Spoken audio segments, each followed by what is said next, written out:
Good morning. Happy Tuesday. How is everybody doing today? I'm Jenny Gallagher with Joyful Heart Healthcare and Keto Nurses. We're here with Coffee with Jen. We're going to talk about immune support and some supplements for immune support. So grab your coffee, your water, your hot cocoa, settle in, and let's chat a bit. We'll give everybody a minute or two to see their notification that we are live, and then we will dive right in. Good morning, Debbie. Good morning, Sandy. I'm going to adjust my chair just a little bit to be more comfortable. So good morning, y'all. Numbers are climbing. So glad to see y'all. I hope everybody had a great Thanksgiving holiday. Maybe you had some time off. You were able to spend some time with your family or friends, or maybe you were like us and you just hung out by yourself. I had some Christmas shopping and wrapping and sorting and all that kind of stuff to get done. So I hope you enjoyed the few days that you had. Good morning, Elizabeth. Yeah, numbers are climbing. So good. So this time of year, our immune systems are really under attack. So we're going to talk about that just a little bit once we get enough people online. We're going to give everybody just a minute. So grab your coffee or cocoa or water or whatever you're going to hang out with us a bit with. Sit back, prop your feet up, and let's chat just a bit. Anybody have questions about immune support? You can be thinking of those. If you have vitamin or supplement questions, you can type those in the chat.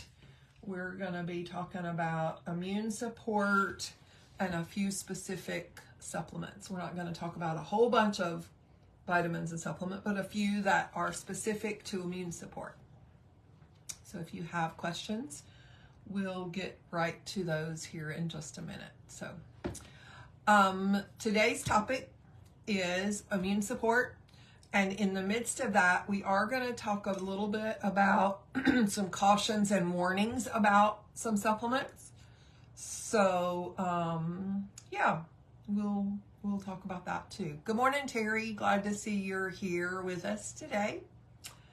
So one of the things that's important for immune support is understanding how the immune system works.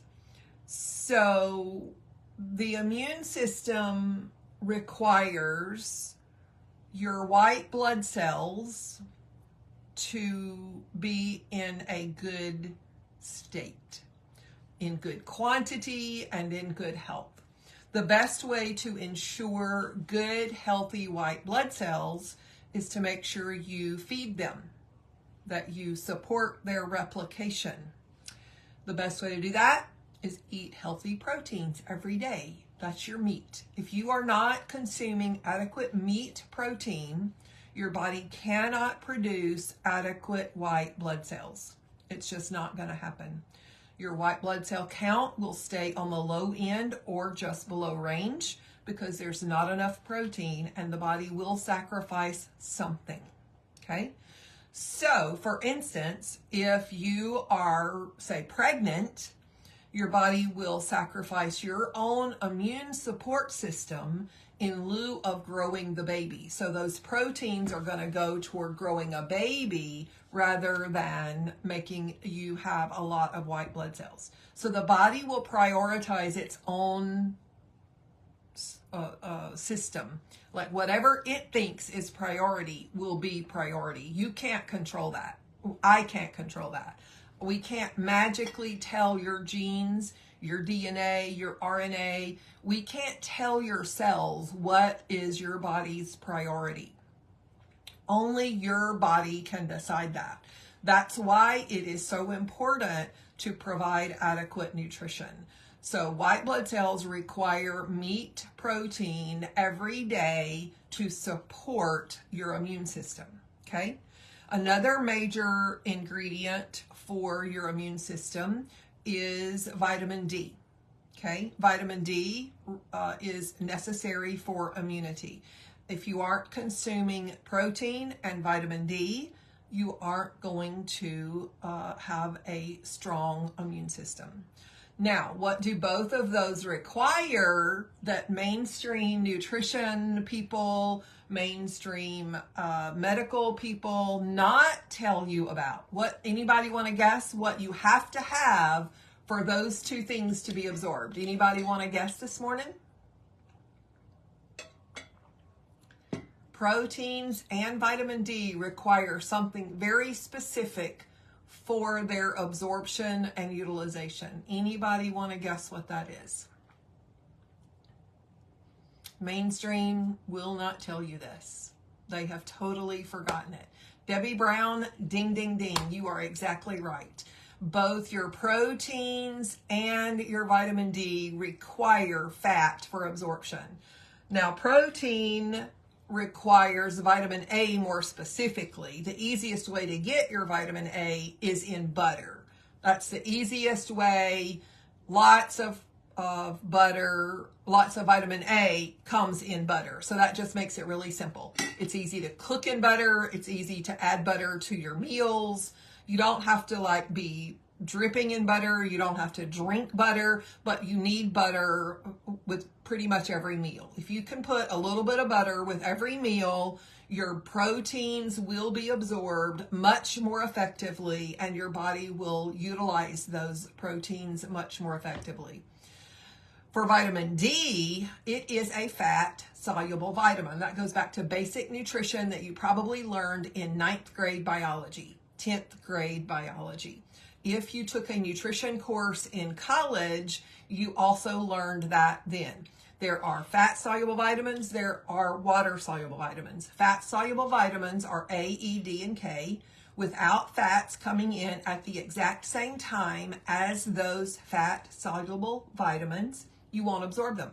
If you're taking your vitamin D on the way out the door with your coffee in the mornings, you're wasting your money and time taking those then. You absolutely must take your vitamin D and your vitamin K, which is a cofactor for your D, with fatty food, preferably when you're going to have a meal. Like the fat in your coffee is typically not adequate enough for D to be absorbed. So you want to move that D to a meal time later in the day.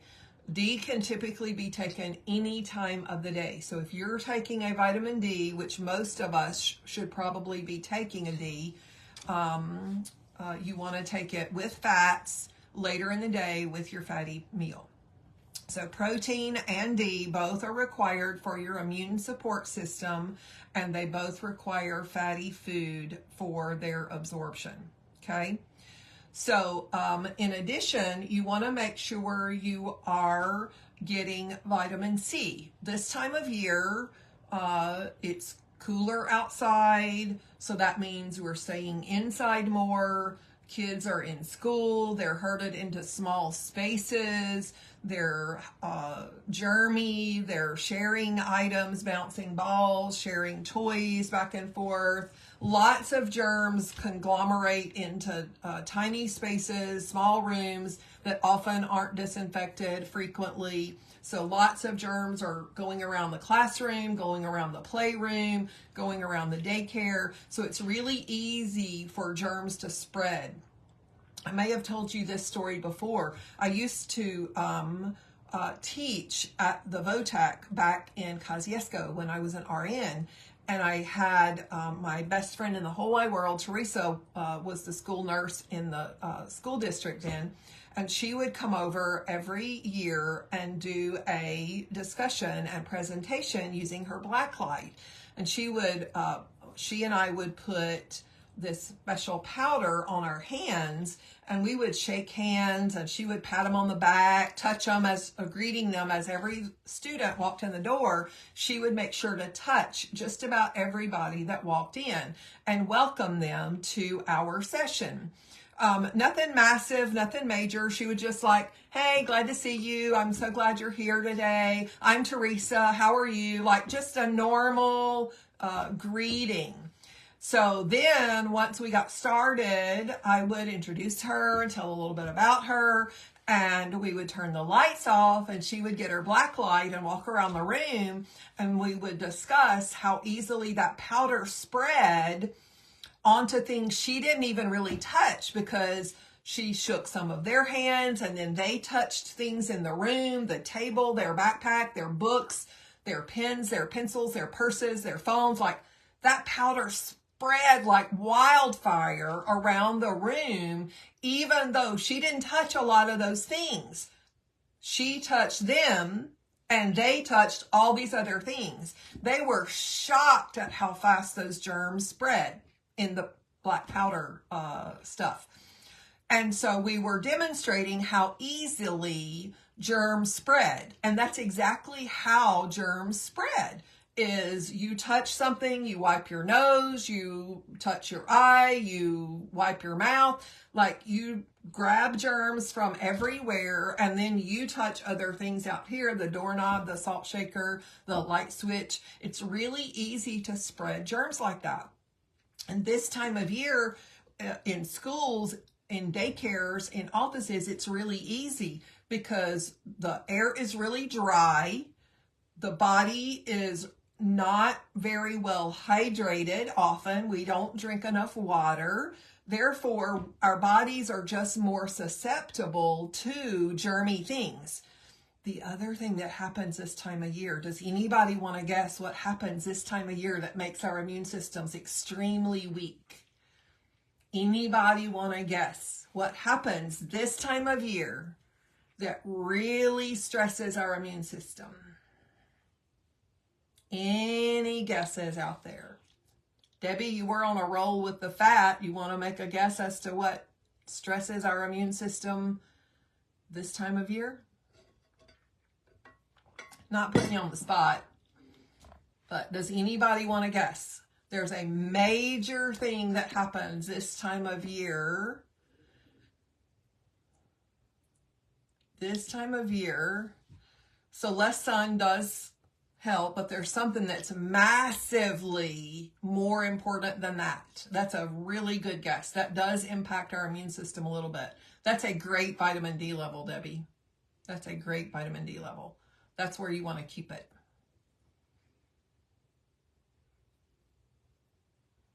Anybody want to guess what happens from, let's say, October to February, other than winter?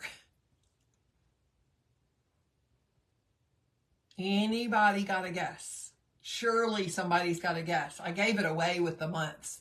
October to February. What happens to truly, truly, majorly stress our immune system?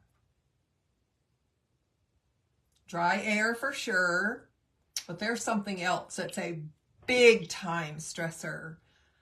I can't believe y'all don't know, like it hasn't crossed your brains. Come on. October to February. Yes, Debbie Johnson, you got it. I knew my Debbies would come through for me. Sugar. That's it. All these sugar-laden holidays. Sugar is a huge toxin to the system, from Halloween to Thanksgiving to Christmas to Valentine's. Our bodies are really suffering from sugar overload. All the candies, all the cakes, all the things, constantly undergoing this onslaught of sugar toxicity really drives down the immune system. And so that's another major driver of immune system suffering.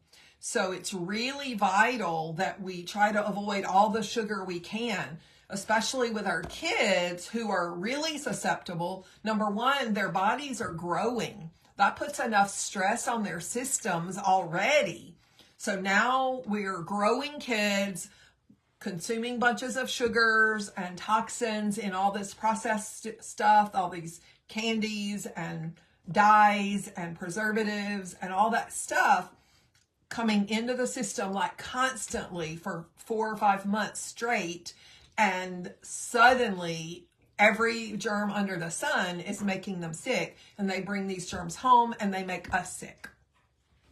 And so it's really a high risk situation. So you want to really work on helping them understand that all that sugar is going to make them sicker and sicker over time. So it's really important that we understand all the risk factors for reducing immunity. Another major thing that happens is sleep disruptions. What happens when we have the time change? As I've gotten older, as my husband has gotten older, we have a bit of a trouble that week or two right after the time change in the fall and the spring. Our sleep patterns are disrupted. It's been better this year. We have started using a couple of the different supplements that have helped with our sleep, and we're taking them on schedule. So it's been less troublesome this year.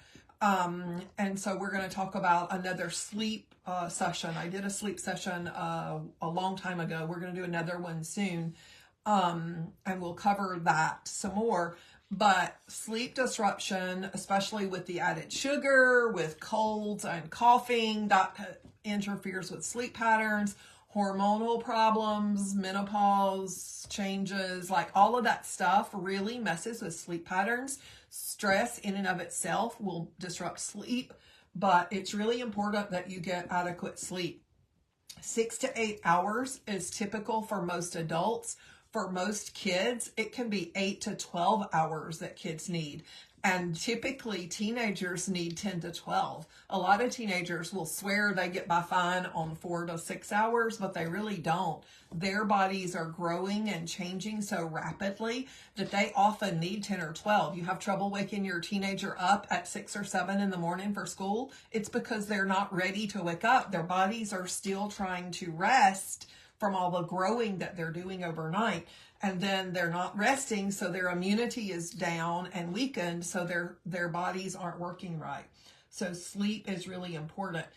Remember from our sleep session before, the sleep cycle is approximately a 2-hour cycle. So you want to try to get a 2-hour sleep cycle overnight. So you want to do a 6-hour, 8-hour, 10-hour, 12-hour. So if you have to wake at 7 in the morning, you don't want to go to sleep at midnight. That's going to give you a 7-hour sleep cycle. So you want to aim for even numbered hours of sleep overnight. Okay. So we'll talk more about a sleep cycle soon. If you are struggling with the sugar things, move more toward meat products in your meal. Take away some of the carby stuff because there was already sugar in the daytime in the snacky stuff. We don't need any more carbs. Eat more of a carnivore style meat-based meal, less carby stuff in your meal.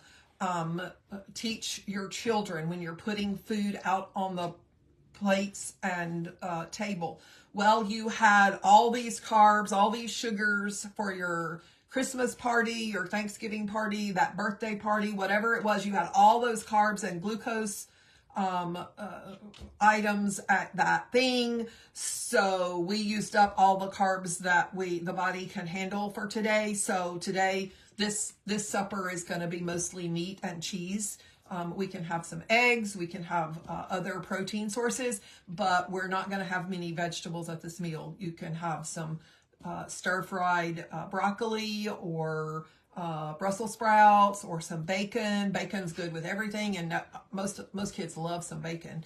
So you can top your hamburger patty with some avocado and some cheese and some bacon strips, and most kids will love that. Serve it more like a steak, not a burger. Don't call it a burger because they'll freak out that there ain't no bread, but call it a hamburger steak and they'll be good.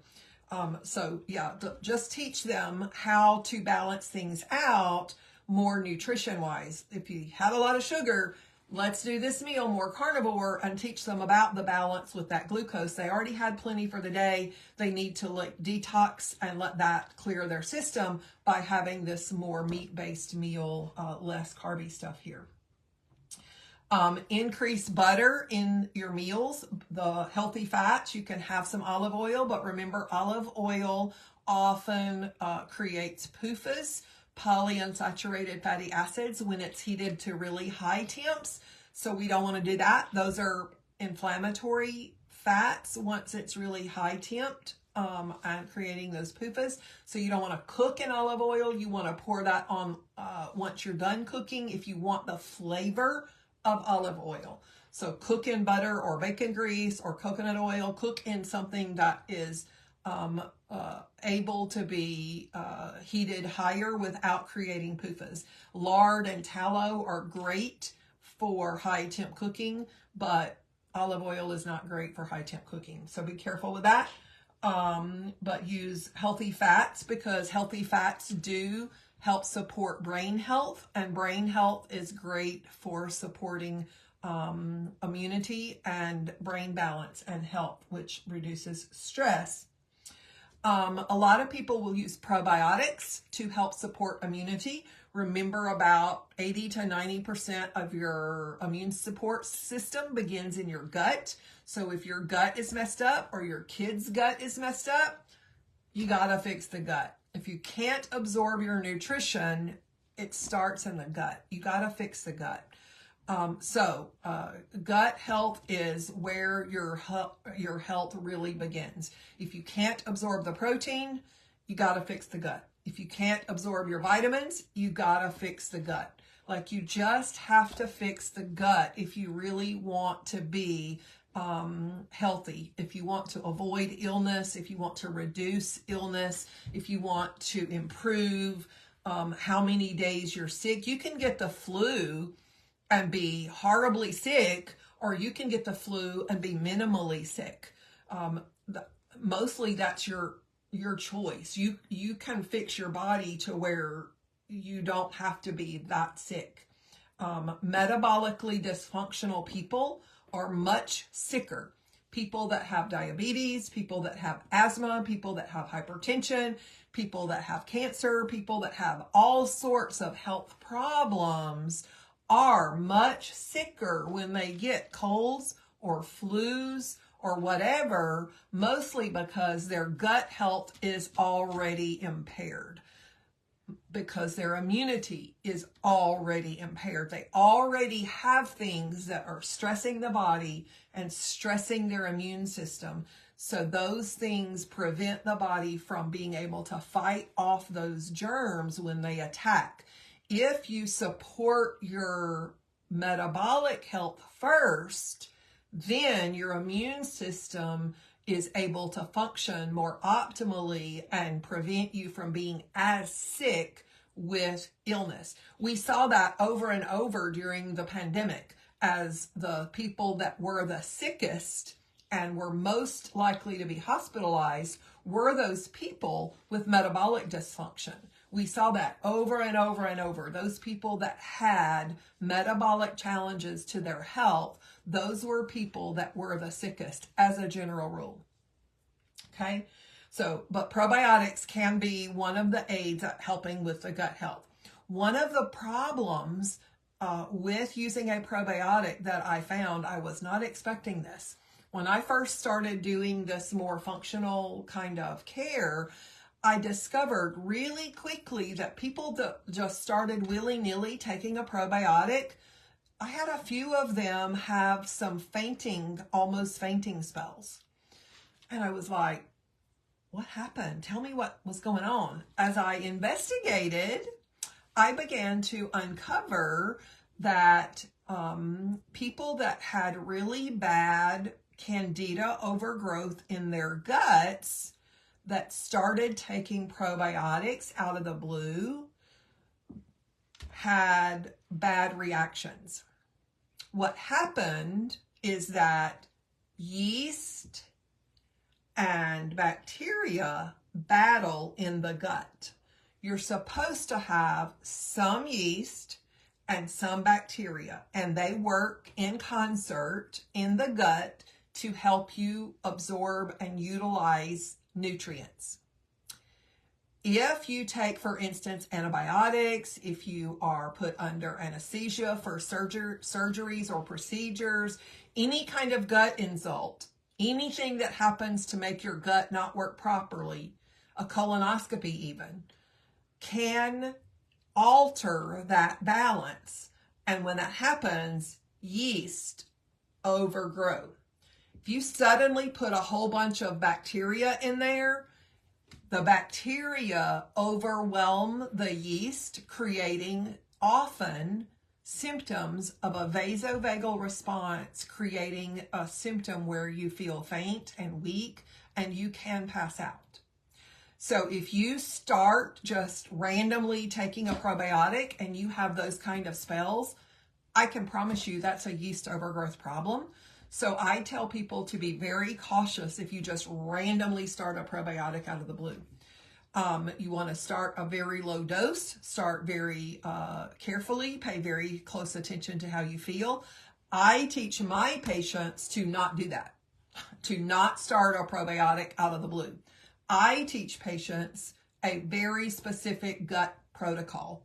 So if you are my patient, there is a very specific thing you do in order, on schedule, to prepare your gut. We kill off yeast first, and then we do steps in order to address the issues so that that problem does not happen. And so if you are my patient, there is a step-by-step plan to address the yeast and then populate with healthy bacteria. So that's really, really important. Ellen, thanks for tagging folks. I appreciate that. Debbie says, I have not been sick since I have been low carb.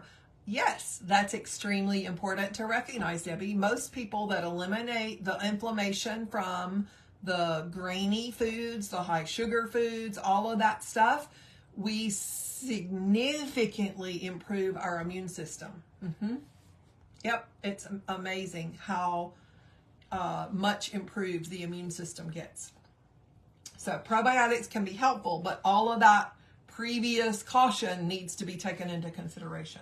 I will tell you, you can tell if you have candida overgrowth by a few things. One, if you have a sugar problem or a glucose problem or an insulin problem, I can promise you have yeast overgrowth.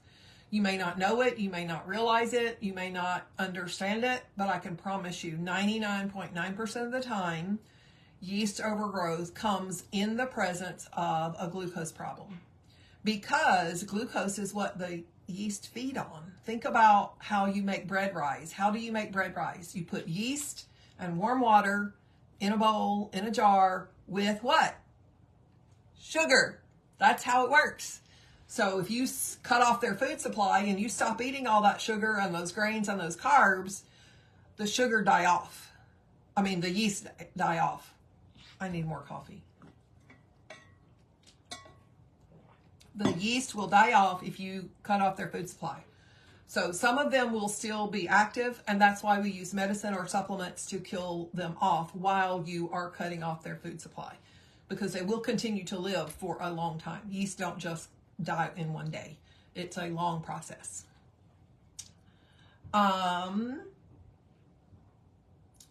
Another boost to your immune support system is getting outside. Even if you have to wrap up in a coat, cover up in a jacket and hood and hat and gloves, get out, even if it's just for 5 or 10 minutes. Walk around in the driveway, walk around in the street for a few minutes. Just get outside for a few minutes if you can at all. Get a little bit of movement, get a little bit of sunlight, get outside just a little bit. That cold air is really good. The fresh air is good for your lungs. It's good for your circulation. The cold air is very stimulating to circulation. It's very helpful to just be moving, and it's way better for you to be breathing outside air than all of that closed up, dank, inside heated air. Change your heat air filters frequently. If you're using the 30-day ones, be absolutely certain you're changing them every 30 days, especially in the winter. If you're using the 90-day ones, change them at the very beginning of winter and change them as soon as that 90 days is up, if not before, because those filters are not going to function optimally if they're not changed regularly. If there's anybody in the family that has asthma, 90-day filters may not be sufficient unless they're the really, really, really high quality, very expensive ones. If they're the lowest, cheapest priced ones, you might want to change them every 30 or 45 days. Just because, especially if there's an asthmatic or a COPD patient in the house. Somebody with breathing problems, you need to be more aware of the problems with your filtration system, okay? I already mentioned before, staying hydrated in the winter. In the summer, we know we sweat. In the winter, we don't, but we're still sweating. Our bodies are losing a lot of water through our skin, even though we don't realize it because it's so cold. The dry heat around us is literally sucking water right out of our skin. So you gotta drink the same amount of water in the winter that you do in the summer as a flat baseline amount. And then in the summer when you're sweating, you do need more. But a flat baseline amount is the same. That's usually somewhere between 2 and 3 quarts of water a day for the average adult. If you're active, if you're exercising, you're gonna need more than that because the exercise is going to use up more of that water. And there goes the train. We also mentioned a little bit of the stress, mostly from physical causes, but think about the mental stress. The holidays are stressful, trying to get here, go there, buy all the things, do all the things, get all the kids' schedules matched up, and everybody's got to get here and there and do all the costumes and do all the church things, community things, feed all the people. Like, the holiday schedule can be really stressful for families. So make sure to take time to de-stress from all that. An Epsom salt soak once or twice a week can be really helpful. If you have a hot tub, best time to use it is actually in the winter time. No lie. Get in that hot tub if you have even 15 minutes once a week to do that. Make time to de-stress. Relax and take time for yourself, okay? Supplement wisely. So this is what we're going to talk about. I already mentioned the protein and the vitamin D. Remember, vitamin D requires cofactors of magnesium, vitamin K2, and fat. So when you are choosing your supplements, this is our other big topic for today. You want to be really choosy. Number one rule is always check with your prescriber about your supplements. Now, I know most of your prescribers are going to like poo-poo all over the supplement idea, but it's still a thing. You have to check with your prescriber. I'm not most of your prescriber. I'm not your prescriber for most of you. So you have to check with them. Some of you are on prescription medications, and some supplements do interfere with your prescription drugs. So you absolutely must have a conversation with your prescriber. Number one rule. Number two is your local stores are not the place to buy your supplements. Okay? They're just not. Your grocery store does not carry high quality third-party lab tested supplements with quality ingredients and quality fillers in appropriate amounts. They just don't. If you don't believe me, look up Consumer Reports and check out their supplement studies that they've done. There's boatloads of information out there. You can Google and find all the data you want. You'll be overwhelmed with it. In 2019, July 19th, 2019, even Amazon issued a warning that their supplements sold on their site might be fake. Okay? So I'm not even an advocate of buying on Amazon anymore. Okay? I'm not just saying that because I sell supplements on my... You don't have to buy from me. I don't care. I do have a full script shop, and I love it when you buy from me, but you don't have to buy from me. I just want you to know that there are fake supplements out there. Recently, I saw a headline that showed some of the supplements actually were found to have arsenic in them. I couldn't find that this morning. I didn't have enough time to find it. I didn't remember that until just before our chat. And I'm like, oh, I need to look for that. But I didn't have enough time to find it. That is scary because arsenic is deadly. So if you're using something that has a real toxin in it for a long period of time, you could actually poison yourself. So I'm definitely not a fan of buying supplements on Amazon anymore. We don't buy anything from Amazon anymore. I buy all of our supplements now from my full script shop for my husband and myself. If you don't want to buy from my full script shop, that's fine. Find somewhere otherwise to buy your supplements. Not at the local grocery store, not at the local department store, not at the big box store. Like, just don't. Okay? Just don't. In August of 2022, this headline says from verywellhealth.com, don't rely on Amazon for legitimate supplements. This study was conducted out of my alma mater. I was quite impressed. University of Mississippi and the Uniformed Services University tested 30 immune supporting supplements. This is specific to our topic today. And I will put links from these sites on the conversation we get done. Researchers from the University of Mississippi and the Uniformed Services University tested 30 immune supporting supplements bought on Amazon and found that only 13 of them actually contained what was claimed on the label. 13 out of 30 actually contained what was on the label.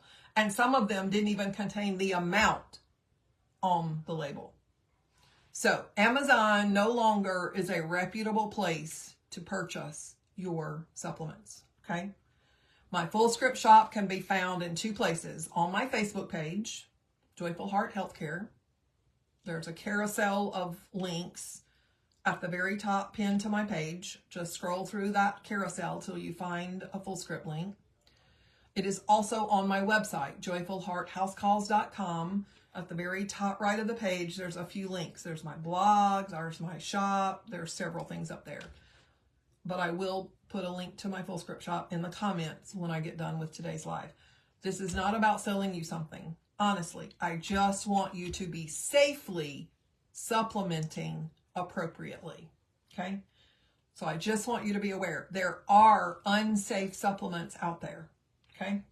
So be very careful when you buy. When you choose a vitamin D supplement, you want to make sure you're getting D and K and mag in your body at the same time.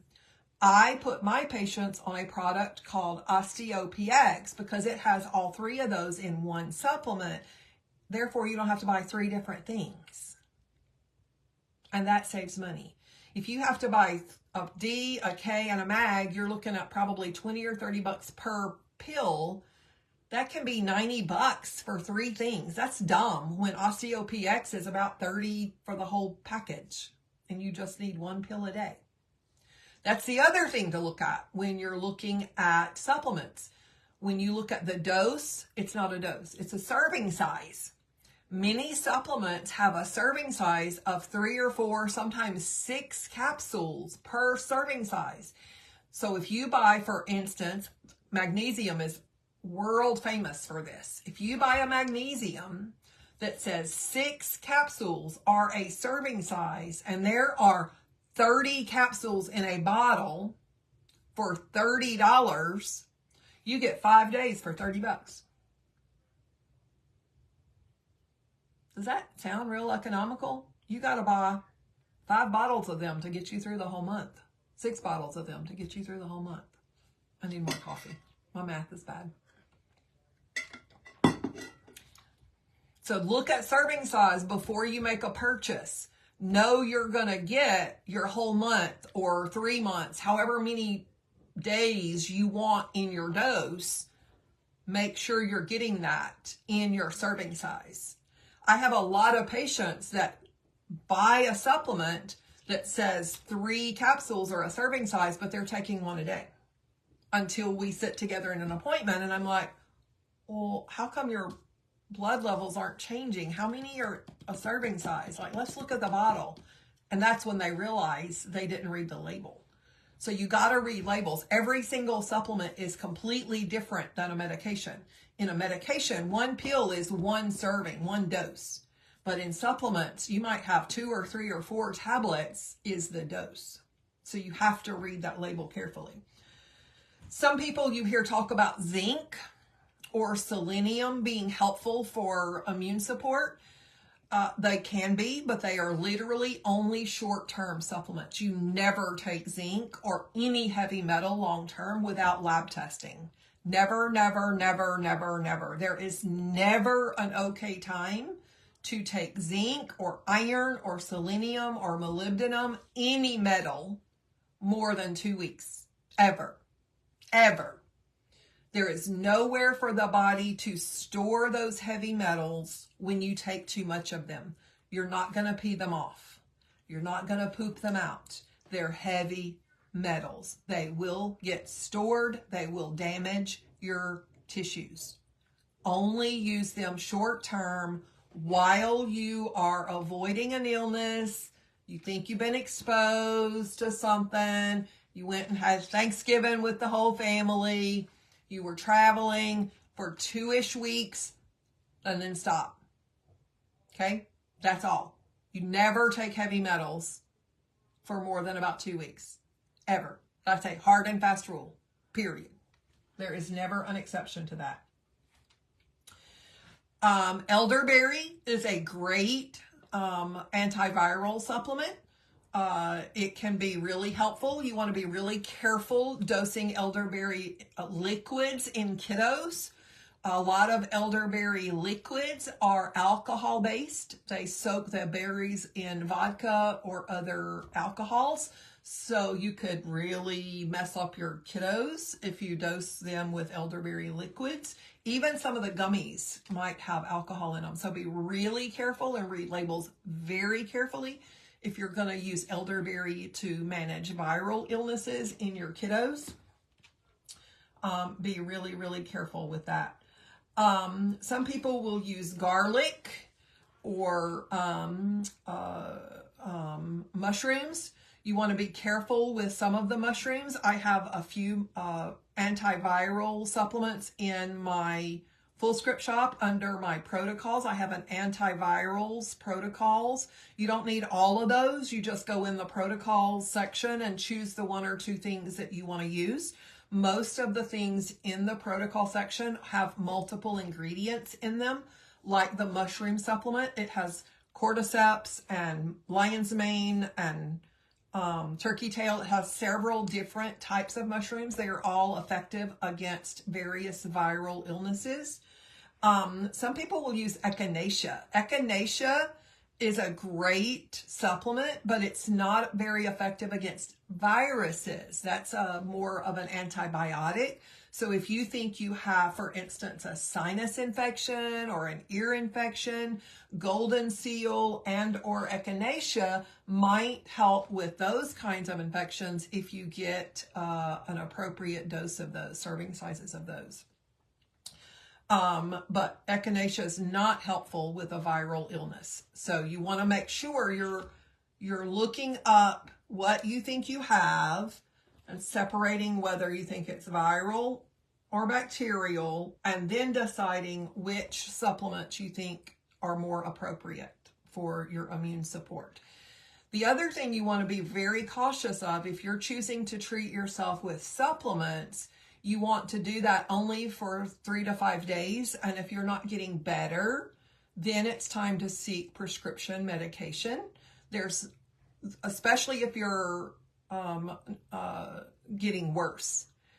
If you're holding steady and you're an adult, then you might be willing to keep treating yourself, just be watching your symptoms.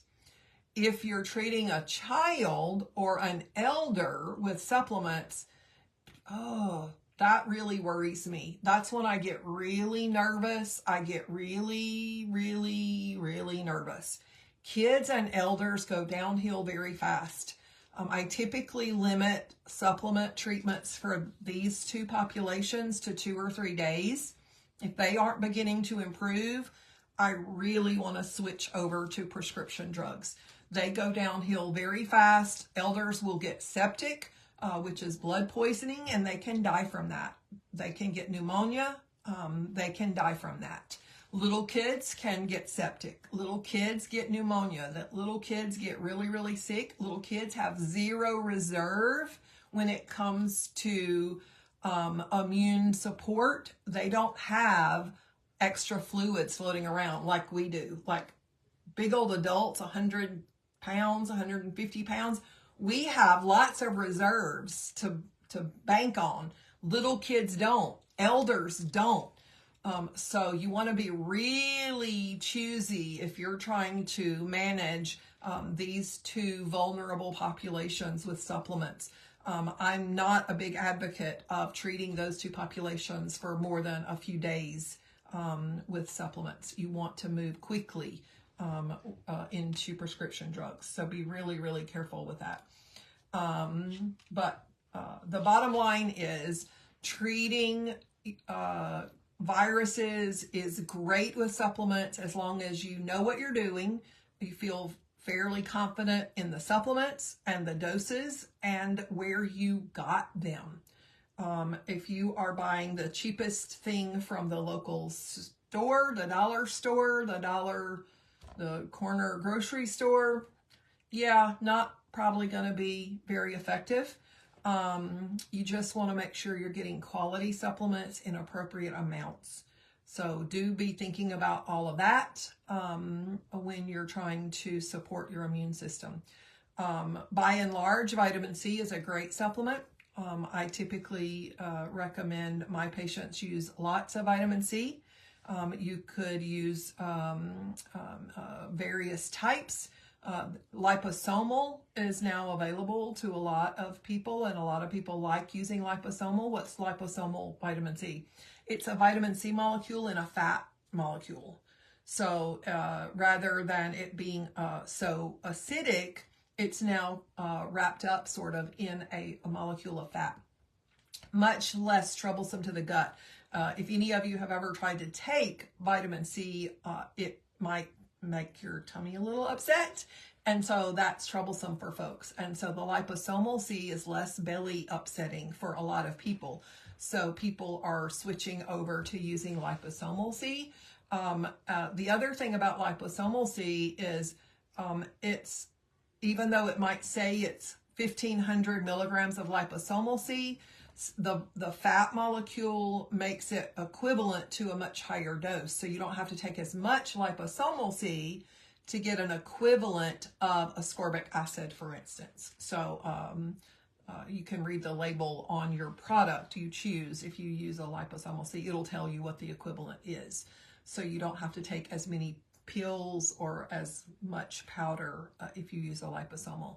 Some people will use various forms of C, so they'll take a liposomal once or twice a day, and then they'll use a powder or another vitamin C throughout the day when they've been exposed or when they're sick.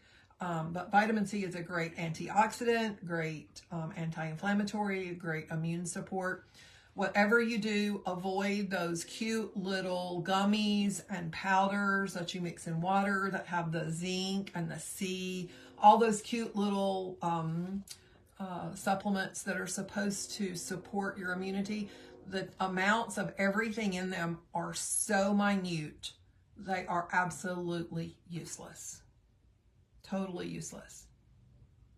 Of zero benefit. They are nothing but expensive marketing ploys to get your money.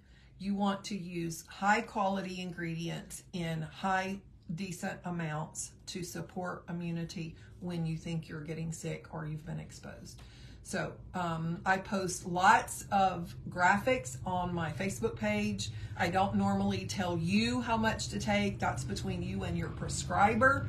So you'll need to ask, but I do sometimes publish some recommendations from different organizations that I will put on my Facebook page.